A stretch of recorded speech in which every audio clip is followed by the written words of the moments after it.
एक बड़े प्रखांड ज्योतिष थे और ये ज्योतिष हर चीज बहुत ही सटीक रूप से बताते थे।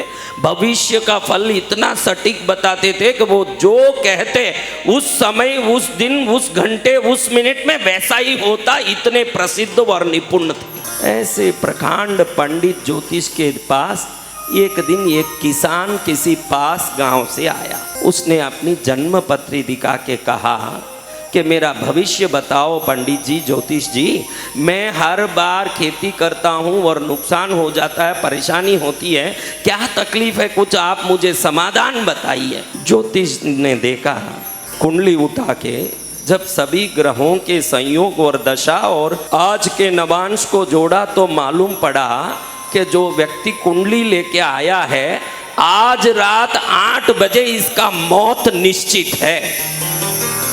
क्या है? मौत। क्या निश्चित है? मृत्यु। ज्योतिष ने सोचा कि 8 बजे मौत निश्चित है और मैं कहूं कि तू 8 बजे मरेगा तो वो डर के मारे शायद अभी मर जाए, इसलिए उसको ये बात कहना नहीं चाहिए।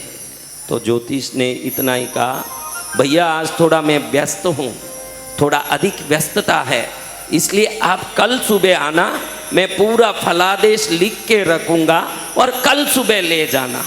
क्योंकि ज्योतिष को भी लगा कि अशुभ बोल के क्या करूं, इसका जो होना होगा इसकी गति मैं बोलना नहीं चाहिए। उत्तम ज्योतिष कभी भी शुभ फल ही दिखाएंगे और शुभ फल बोलें, शास्त्र उसी लिए है, और अशुभ का निवारण करें, शास्त्र इसीलिए। अशुभ कहने के लिए हमारे धर्मशास्त्र नहीं है, अशुभ को भक्ति से निवृत्त कर लें इसलिए हमारे धर्मशास्त्र।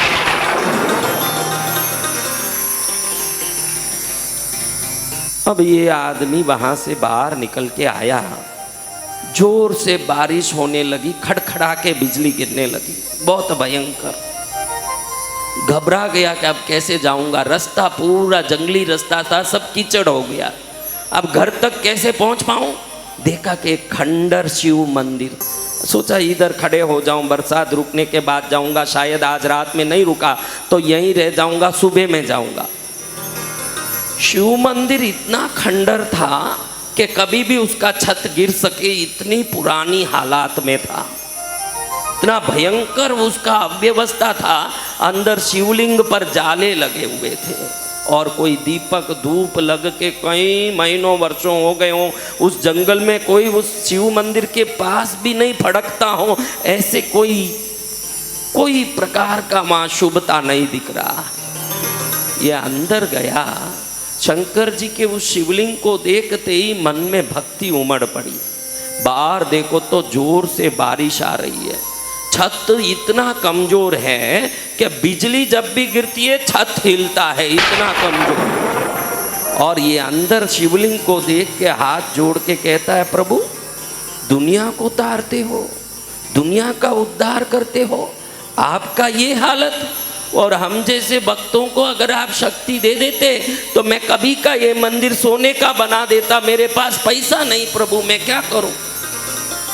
ऐसे सोचते सोचते अचानक वो भाव जगत में डूब गया, एकदम भाव जगत में अंदर जाके आंख बंद करके सोचता है, अरे मेरे पास पैसा होता तो क्या ये शिव मंदिर खंडर होता, मेरे पास पैसा होता तो ये मंदिर तो सोने का होता, इसके खंभों में स्तंभों में मैं रत्न जड़ देता, और मैं जब अगर भक्तवान हो के समृद्धिमान भी हो जाता, शंकर के इस मंदिर में नित्य दिन षडकाल पूजा होती और वाद्य बेरी बजते, यहाँ नृत्य आदि श्रृंगार के साथ 64 उपचार होते। हाँ मेरे दुर्भाग्य में ये कर नहीं पा रहा हूँ।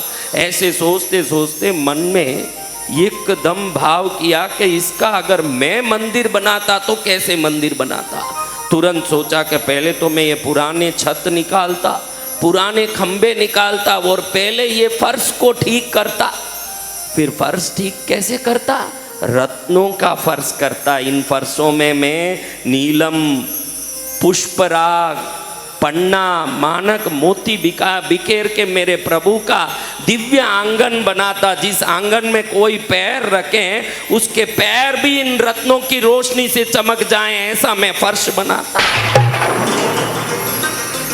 और इस मंदिर के स्तंभ ऐसे बनाता जो स्वर्ण से बने हों, रत्न जड़े हों, तो व्यक्ति को घर जाके आईना देखने का काम ही नहीं पड़ता, दर्पण के सामने खड़ने का काम ही नहीं पड़ता। ये हजारों रत्न जड़े स्तंभ उनके हजारों चेहरों को प्रतिदिन प्रतिबिंबित करते रहते।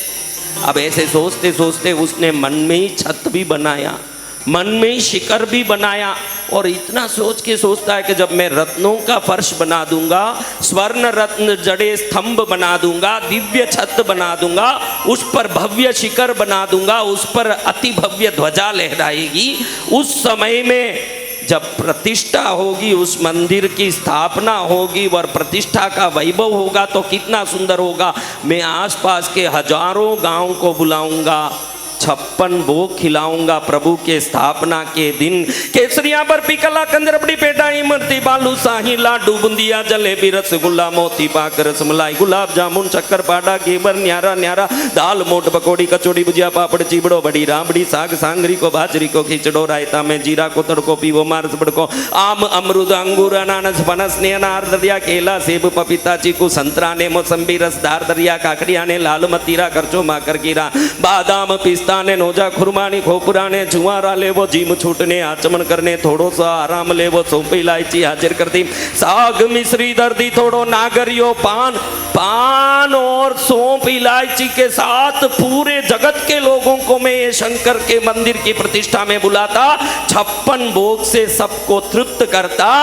मेरे शंकर तो तभी तृप्त होते हैं जब उनके भक्त तृप्त होते हैं, जब उनके सेवक तृप्त होते हैं। वैसे मेरे शंकर तृप्त हो जाते, मेरा कल्याण हो जाता। ऐसे भाव जगत में प्रतिष्ठा कर रहा है। प्रतिष्ठा में बड़े बड़े पंडित आए हुए हैं, भाव कर रहा है कि प्रतिष्ठा हो रही है, और पंडित आके वेद पाठ कर रहे हैं, मंत्र बोल रहे हैं। ध्याये नित्यम महेशम रजत गिरिनिभम चारु चंद्रावतम संरत्ना कल्पोज्वलांग।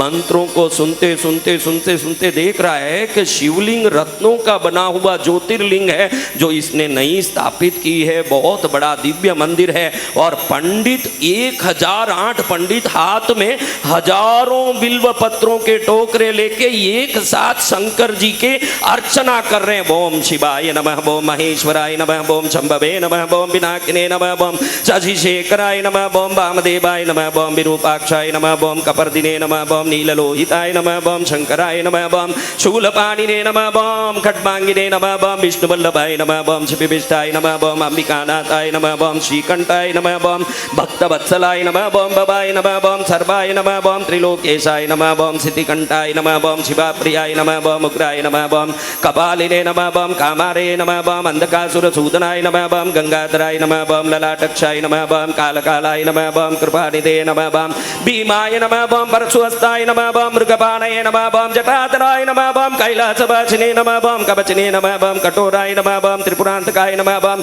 ऋषंगिने नमः, ओम ऋषभारूढाय नमः, ओम भस्मोद्धूलितविग्रहाय नमः, ओम सामप्रियाय नमः, ओम स्वरमयाय नमः, ओम त्रयीमूर्तये नमः, ओम मनीश्वराय नमः, ओम सर्वज्ञाय नमः, ओम परमात्मने नमः, ओम सोमसूर्याग्निलोचनाय नमः, ओम अभिषे नमः, ओम यज्ञमयाय नमः, ओम सोमाय नमः, ओम पंचवक्त्राय नमः, ओम सदाशिवाय नमः, ओम विश्वेश्वराय नमः, ओम वीरभद्राय नमः, ओम गणनाथाय नमः, ओम प्रजापतये नमः, ओम हिरण्यरेतसे नमः, ओम दुर्दर्शाय नमः, ओम गिरीशाय नमः, ओम गिरीशाय नमः, ओम अनगाय नमः, ओम भुजंगभूषणाय नमः, ओम भर्गाय नमः, ओम गिरिधन्वने नमः, ओम गिरिप्रियाय नमः, ओम कृत्तिवाससे नमः, ओम पुराराते नमः, ओम भगवते नमः, ओम प्रमदाधिपाय नमः, ओम मृत्युंजयाय नमः, ओम सूक्ष्मतनवे नमः, ओम जगत्व्यापिने नमः, ओम जगद्गुरवे नमः, ओम व्योमकेशाय नमः, ओम महासेन जनकाय नमः, ओम चारुविक्रमाय नमः, ओम रुद्राय नमः, ओम भूतपतये नमः, ओम स्थानवे नमः, ओम आयुर्बुद्ध्याय नमः, ओम दिगंबराय नमः, ओम अष्टमूर्तये नमः, ओम अनेकात्मने नमः, ओम सात्विकाय नमः, ओम शुद्ध विग्रहाय नमः, ओम शाश्वताय नमः, ओम खंडपरसवे नमः, ओम रजसे नमः, ओम पाश विमोचनाय नमः, ओम मृडाय नमः, ओम वशुपतये नमः, ओम देवाय नमः, ओम महादेव देवाय नमः बम अव्ययाय नमः बम हरिभूषणे नमः बम दंतविदे नमः बम अव्यक्राय नमः बम दक्षाधरहराय नमः बम हराय नमः बम भगनेत्रविदे नमः बम अव्यक्ताय नमः बम सहस्राक्षाय नमः बम सहस्रपदे नमः बम अपवर्गप्रदाय नमः बम अनंताय नमः बम तारकाय नमः बम परमेश्वराय नमः बम सांब शिवाय चंद्रमौलीश्वराय महाकालेश्वराय नर्मदेश्वराय विश्वनाथाय सोमेश्वराय ममलेश्वराय ओंकारेश्वराय रामेश्वराय केदारेश्वराय भीमशंकराय नागार्जुनाय विश्वनाथाय महादेवादिदेवाय महादेवाय नमः। अभी मन के इस पवित्र हृदय के आसन में प्रभु के समस्त विधियों को देख रहा है। हजारों पंडित सेवा कर रहे हैं, हजारों पंडित नूतन शिवलिंग के रत्नमय ज्योतिर्लिंग की प्रतिष्ठा कर रहे हैं। ये शानदार यजमान बन के उनके सामने हाथ बांध के खड़ा है, सभी पंडितों को दिव्य रूप से दक्षिणा दे रहा है। बड़े भव्य रूप से वहां आराधना हो रही है, बहुत बड़ी समाराधना हो रही है जहां लाखों लोग बैठ करके केले के पत्ते में भोजन कर रहे हैं। ये सब देख के अत्यंत खुश होते हुए बड़े प्रसन्नता से शिव शिव शिव शिवाय नमः ओम शिवाय शिव ओम शिवाय शिव ओम शिव शिव शिव ओम शिवाय नमः ओम शिवाय शिव ओम शिवाय शिव ओम शिव शिव शिव ओम शिवाय नमः ओम शिवाय शिव ओम शिवाय शिव ओम शिव शिव शिव। मन में धुन लगाते शंकर की भक्ति कर रहा है। अचानक भाव जगत से कोई आवाज नहीं इसको उठाया।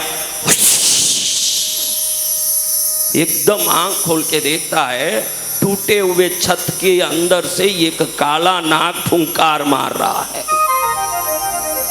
इसके ऊपर लपक के डसने के लिए ऐसे देख रहा है। एकदम घबरा गया कि यहां खड़ूंगा तो नाग डस देगा। तुरंत छत से बाहर निकला। भयंकर बरसात, बिजली ऐसी खड़क रही है, नीचे कीचड़ इतना चीखना है कि खड़ नहीं सकते, लेकिन बाहर चले गया। और जैसे ही नाग डसने के लिए फुंकार मार रहा, बाहर निकला। जैसे ही इसका बाहर निकलना रहा, जोर से एक बिजली का खड़कना रहा। बिजली के पड़ने से छत गिर के पूरा मंदिर ही ध्वंसित हो गया और ये बाहर खड़े ही रह गया। वहां से बरसात रुकने के बाद घर गया। अगले दिन ज्योतिषी के पास वापस गया। सुबह ज्योतिष जी इसको देखते ही आंख फाड़ते ही देखते रह गए। घड़ी देख रहे हैं, कल का 8 तो कभी का हुआ, आज का दिन हुआ। ये जिंदा आके खड़ा है और निश्चित है कि मेरे ज्योतिष को कोई निष्फल नहीं कर सकते। ये जिंदा कैसे खड़ा है? क्योंकि कल रात 8 बजे इसकी मौत निश्चित थी। ऐसा क्या उपाय है? इस खंड जो भयंकर दुख आया है, इससे निवृत्ति का क्या उपाय है? इन्होंने उपाय ढूंढा तो पुस्तक में लिखा था, इसको जो ग्रह दशा से मौत लिखी थी, इसका निवारण एक ही चीज से हो सकता है। अगर ये कोई शिव मंदिर बना दे तो इस मौत की दुख से मिट सकता है बाधा। अब आप सब दर्शकों को नमन करके पूछता हूं, क्या इसने शिव मंदिर बना दिया था? पत्थर ले आए इन्होंने? हाँ, रत्न जड़ दिए थे फर्शों में? नहीं। खंभों में सोना जड़ दिया था? नहीं। ज्योतिर्लिंग लगा दिया था गर्भगृह में? नहीं। फिर शिव मंदिर बनाने के पुण्य से ही जो मौत टल सकती थी, वो भाव में शिव मंदिर बनाने मात्र से टल गया। तो ये धरती और ये शास्त्र भाव जगत से चलता है, द्रव्य जगत से नहीं। ध्यान रखना। जय जय गुरुदेव। द्रव्य जगत से नहीं चलता ये संसार, ये भाव जगत से चलता है। पहले मन सुधारो। राम को पकड़ने के पहले राम जिस हृदय में बैठा है, वो हृदय को इतना शुद्ध करो कि राम मंदिर तक जाना ना पड़े। राम आपके हृदय में आने के लिए आतुर हो जाएं, वो हृदय आपके अंदर आए। सत्य वचन। आज आप लोगों की क्रिया के प्रति विवेक बढ़ती जा रही है। जब से व्हाट्सएप आ गया, फेसबुक आ गया, इंस्टाग्राम आ गया, ट्विटर आ गया, अब आपको लगता है कि मुझे सिखाने वाली यूनिवर्सिटी बहुत बड़ी मिल गई। पहले ये महाराज सिखाते थे, वो महाराज सिखाते थे, वो महाराज सिखाते थे। आज चलते फिरते टटपूंजिए भी व्हाट्सएप में सिखाने लग गए हैं, उनके भी आ गए दिन। कौन सिखा रहा है ये आपको कोई लेना देना नहीं है, कितना पढ़ा हुआ है, कितना ज्ञानी है, ये बात कह रहा है तो कहने का इसको क्या अधिकार है ये भी आप सोचते नहीं हो। व्हाट्सएप में कुछ उपाय आ गया उसको करना है, यूट्यूब में कोई उपाय आ गया ये करना है मुझे। कितनी भी श्रेष्ठ उपाय दिखे, श्रेष्ठ उपाय नहीं होना चाहिए, उपाय को देने वाले संत पुरुष श्रेष्ठ होना चाहिए, वो उपाय करें। सत्य वचन सदगुरु भगवान।